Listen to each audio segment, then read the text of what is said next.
Okay, perfect. I'm going to kick off. So, hi, good afternoon. Welcome to the e-commerce SEO Summit 2025. Over the course of the next 3.5 hours, we've got a range of fantastic sessions and panels covering every aspect of e-commerce SEO. Starting in a couple of moments, I'm going to be talking about the state of e-commerce search, sharing the SEO insights retail marketers need to know in 2026.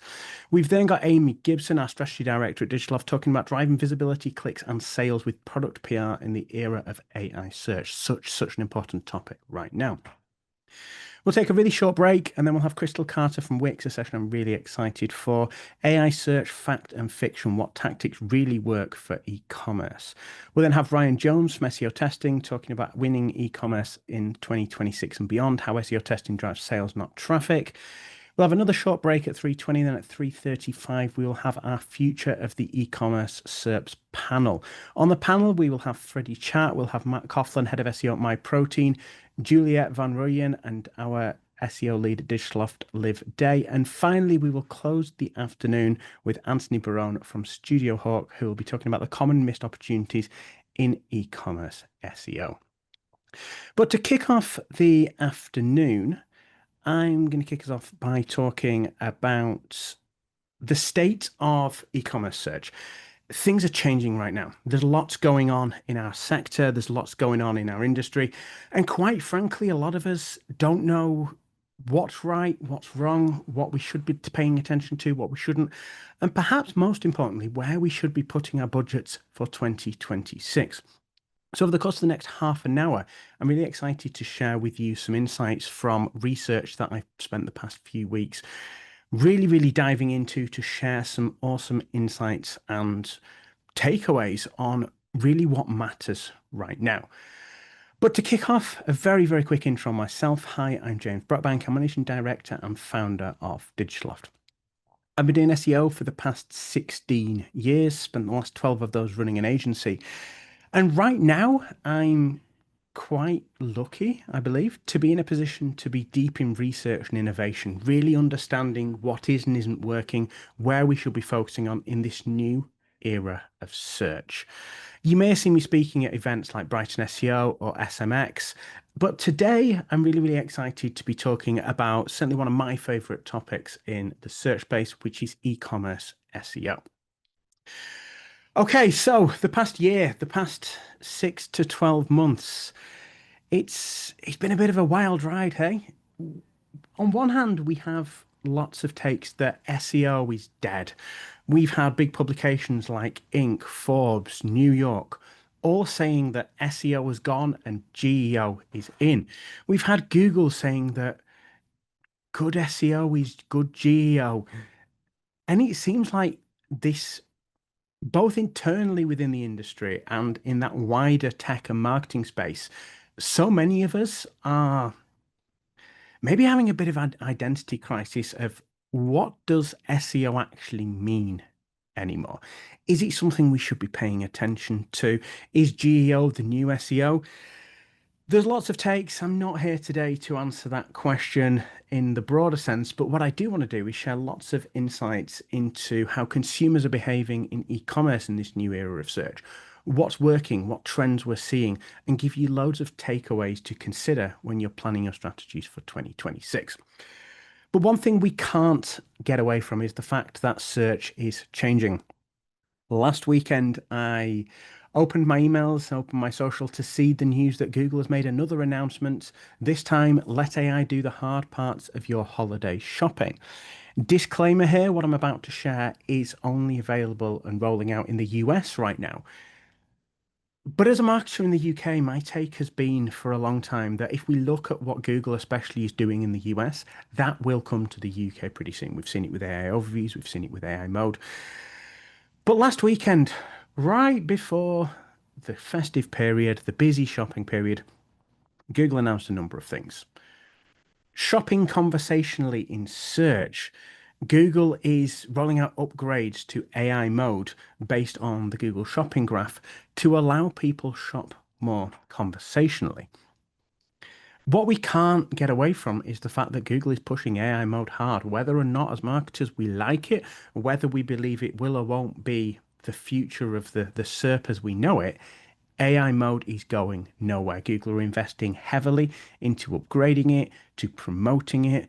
And one of the big announcements last weekend was Google making it easier to shop conversationally. Using agentic AI to find products in stock nearby, I still find this wild. Google is rolling out the ability to have them call a store on your behalf to find whether or not a product is in stock before you visit. Things are changing. Things are changing real fast. And I think a lot of these updates often catch many of us in the industry a little bit off guard. And then, of course, agentic checkouts. Get the right item at the right price, track the price, and have Google buy it for you. I'm going to share some insights from a consumer survey I ran just a couple of weeks back in a few moments about how consumers feel about handing over the checkout process to agentic AI. But what we have to agree on is that search is changing. It's not just Google, though. OpenAI, ChatGPT, again, instant checkout and the agentic commerce protocol. To me, it feels like OpenAI especially are taking the route of let's get the tech teams on board, let's get the developers on board, let's get them doing the hard work to develop based on the agentic commerce protocol to have everything ready as consumers pivot to letting AI agents do more of their shopping and buying for them.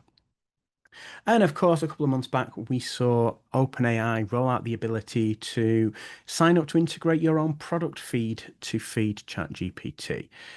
Whether or not we believe that people are shopping there, if you are not submitting your products to OpenAI, I can almost guarantee your competitors are.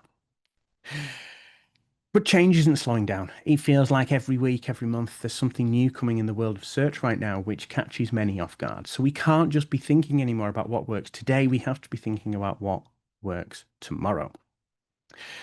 But I feel a lot of the conversations I have right now are very much who is going to win the AI search race and where should brands focus their efforts. The reality is that a lot of brands can't focus on everything at once. They have resource restrictions, budget restrictions, and they often need to put the bulk of their efforts into what's going to drive the biggest returns.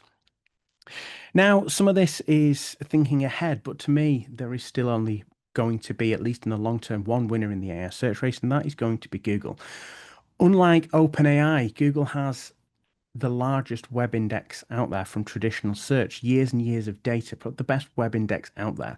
They already have their knowledge graph, and as I've already talked about, their shopping graph, and they have Gemini LLM to roll on top of this. It almost feels like, certainly in the long term, given Google's audience and infrastructure, there can only be one winner.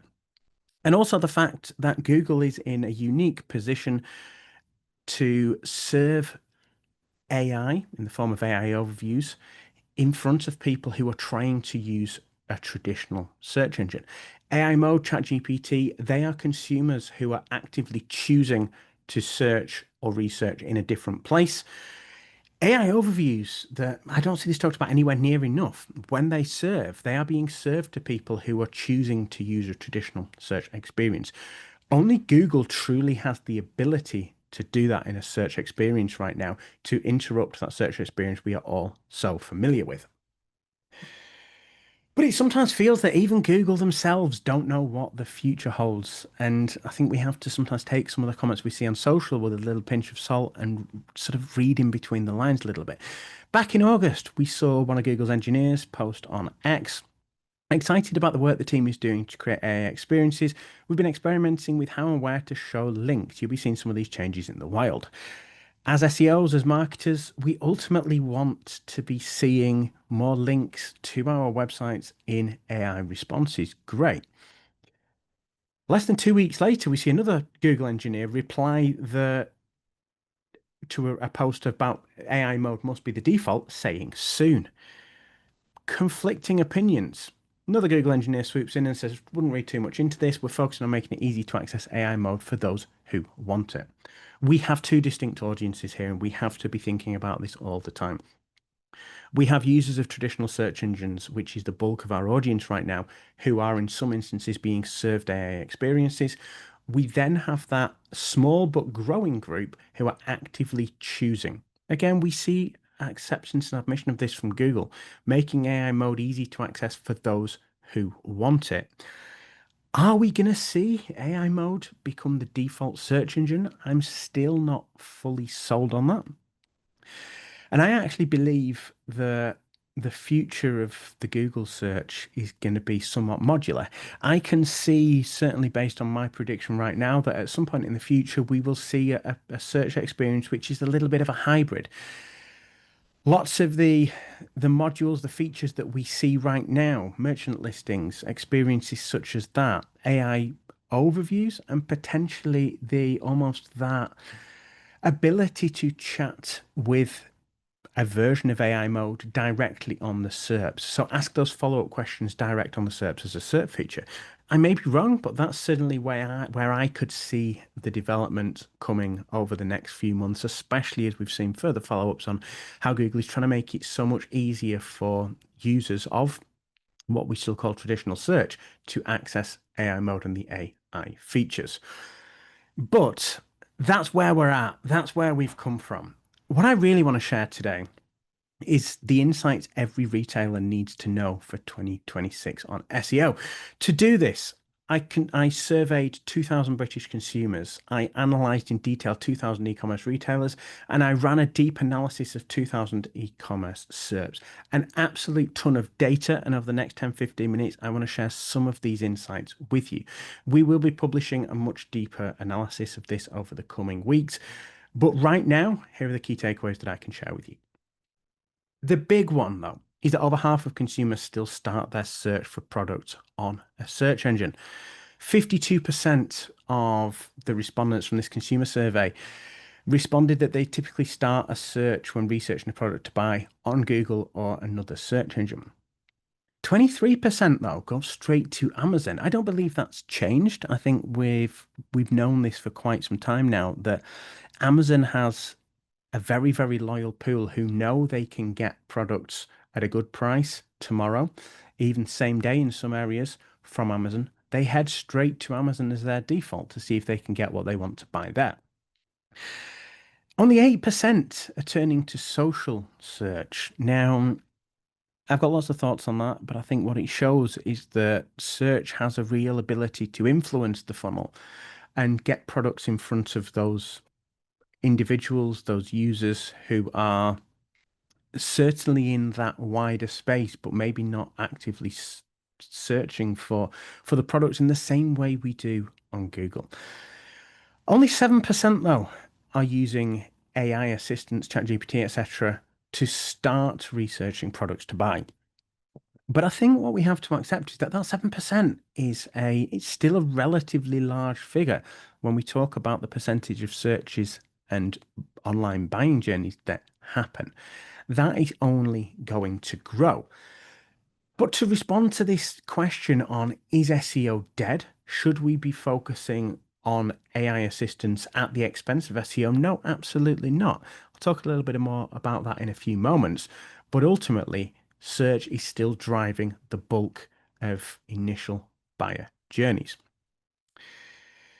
But what I also want to do is share some benchmarks. What are we seeing? There's lots and lots of talk right now that brands are struggling. We're in a difficult economy. People don't have much money to spend, which they're the sort of the macroeconomic conditions.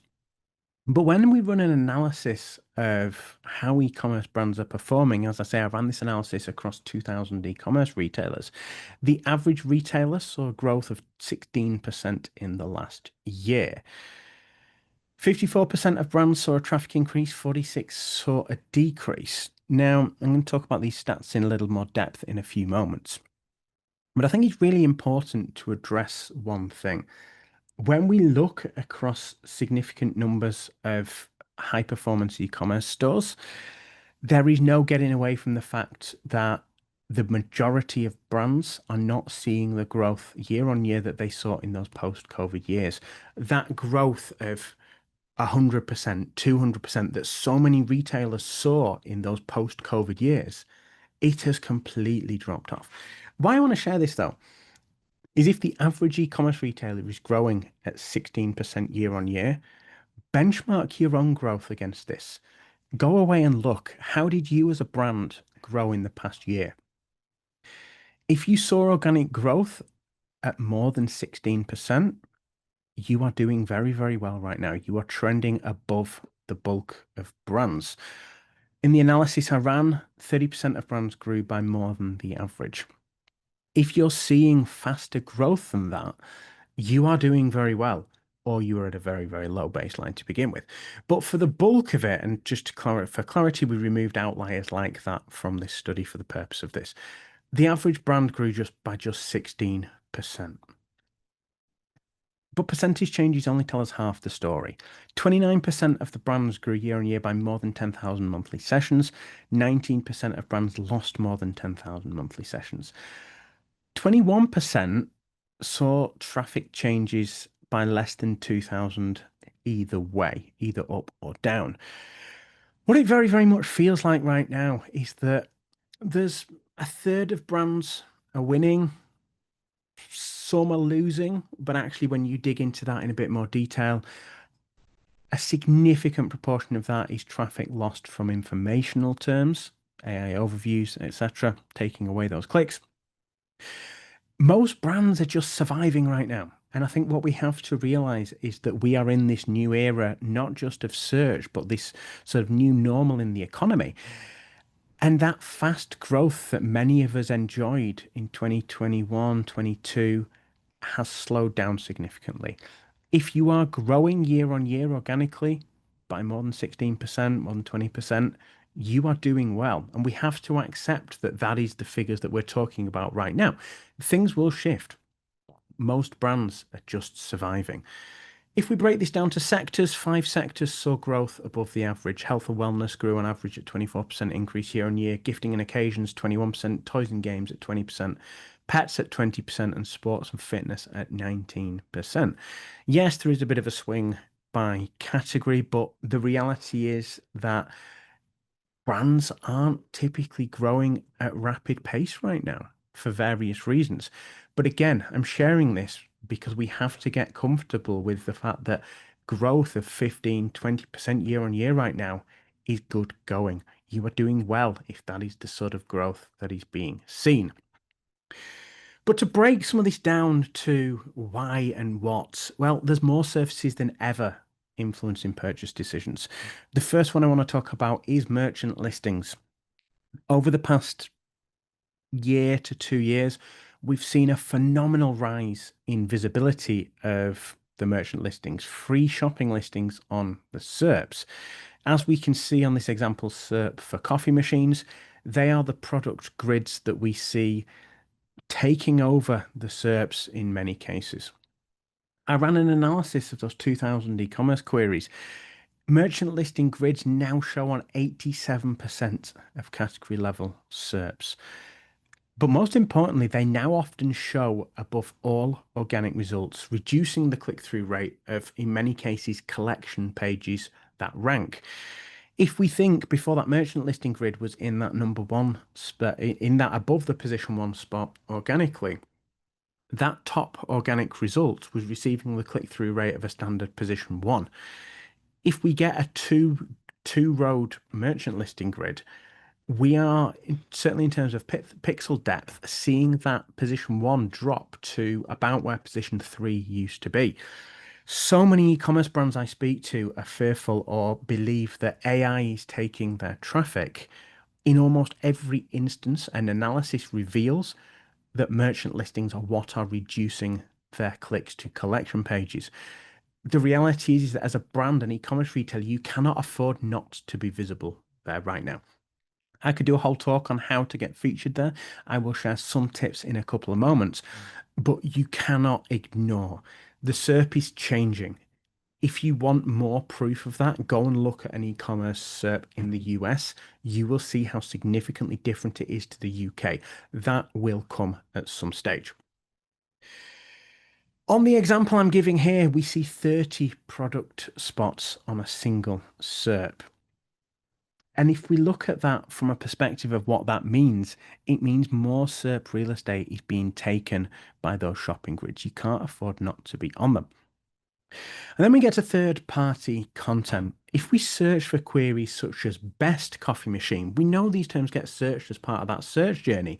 We see so much third-party roundups, best product roundups, listicles of 10 of the best coffee machines for your home in 2025 from authoritative publications. We're seeing this for two reasons. One, Google over the past few years has significantly reduced the number of brand-owned category and collection pages that show for these queries, but they are also, if we look at this as a content format, so heavily cited in AI surfaces. Publishers are producing more and more of these. If you want some more insights in that, stick around. Amy Gibson will be sharing in about 15 minutes time lots of insights into how to get featured in these listicles as an e-commerce brand. Looking at the SERP for best coffee machines, 4 of Google's top 10 is editorial roundups. Most importantly, the top 3 are. Expand that to best bean to cup coffee machines, and 5 of Google's top 10 are editorial roundups. Don't think of these though as taking away from yourselves as a retailer and ability to rank. Instead, think, how do we get featured in these? SEO is no longer just about ranking your own site on the SERPs. It's often about how you can get featured in multiple results on that SERP. But the big one, 3 of those roundups are being used to power the AI overview that shows for best bean to cup coffee machines. The Telegraph, Hormozy Coffee's blog roundup, and BBC Good Food. They are being used as well as we can see cited in Line, Tech Radar. We can see these roundups of products. They are driving where an AI overview does show for things like best searches. You have to be visible in them. Search is changing. AI overviews, I briefly touched on them then. Not showing much right now for those sort of category terms, those product terms, but when we get into a little higher up the funnel, best bikes for kids is the example I've shared here. We see AI overviews very, very prominently showing. We can't ignore these. If we're not doing things to get visible in them as an e-commerce brand, our competitors are. These are influencing purchase decisions, even if they're not directly driving clicks. And then, of course, we have AI assistants, ChatGPT, etc. Latest research shows that we're still seeing low percentages of people who are turning to these to actually buy right now, but that number is growing. And as I saw in the research that I pulled together myself, we are seeing that number, depending on the source, anywhere between 1 and 7, 8% right now are actively using AI assistants. But that's a significant number. We have to be visible. If we're not, our competitors are. Again, it comes back to how do we influence those buying decisions.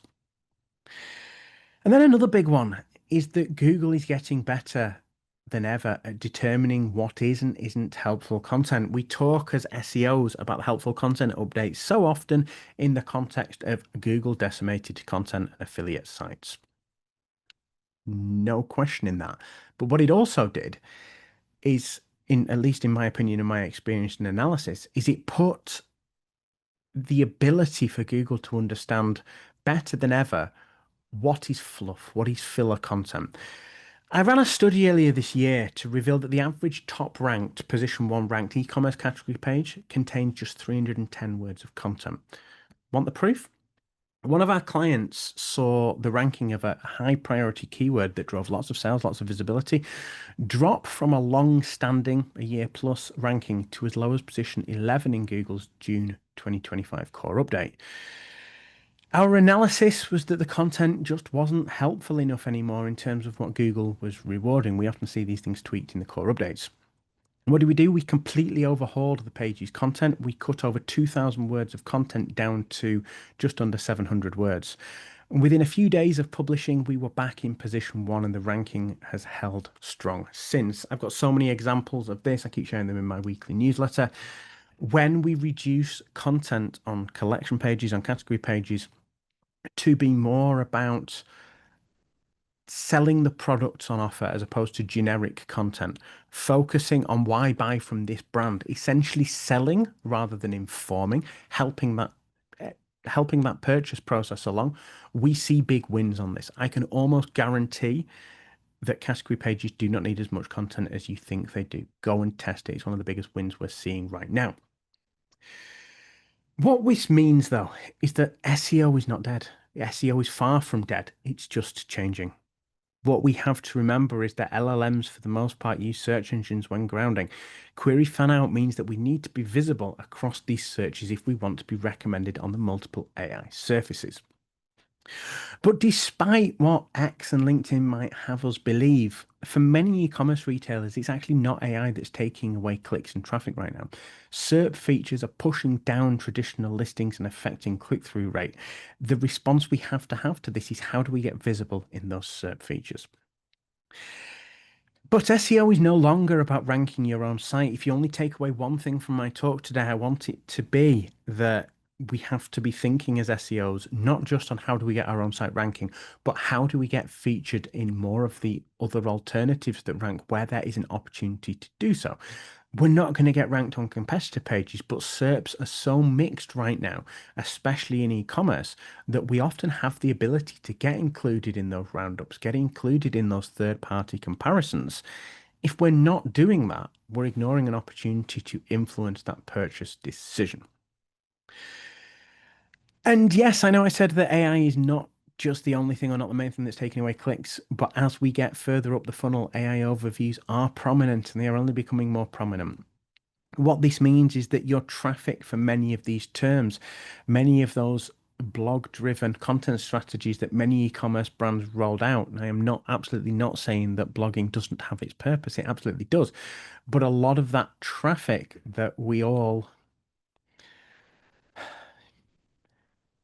accepted, but it was really vanity traffic, ranking for what is terms, that sort of thing, that when we look back critically was never going to convert, at least anytime soon.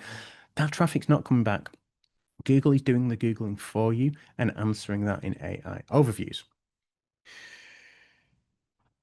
But what I then want to share and quickly just touch on is not just what I've found, not just what I'm seeing, not just how the SERPs are changing, but how consumers really feel about the future of online retail.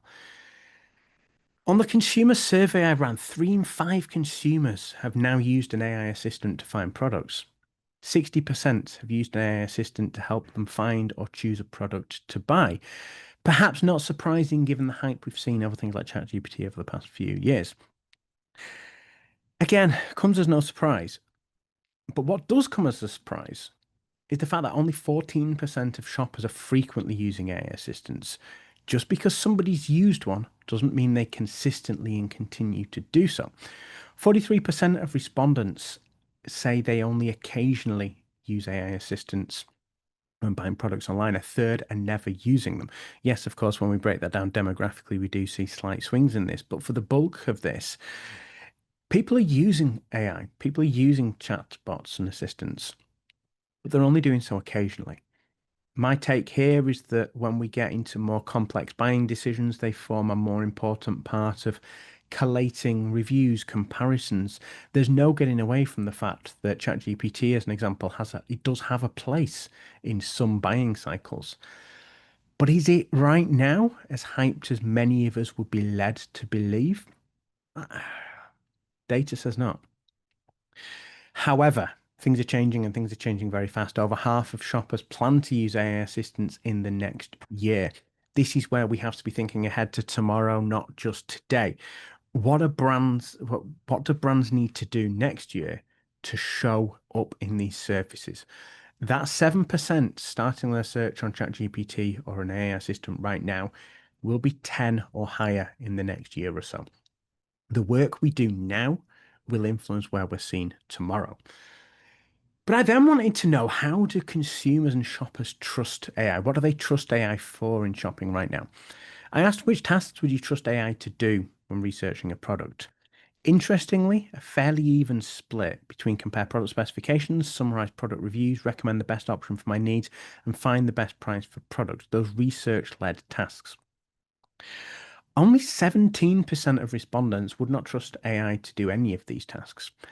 consumers are pretty confident right now in at least trusting AI to go and do the comparisons and synthesizing that, bringing that all together for them to then make decisions off the back of that.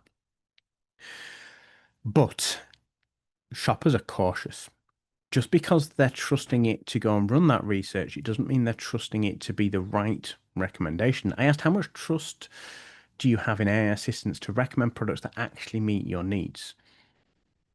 58% only moderately trust these platforms right now. There is work to do. This goes hand in hand with what we're seeing in terms of this adoption cycle.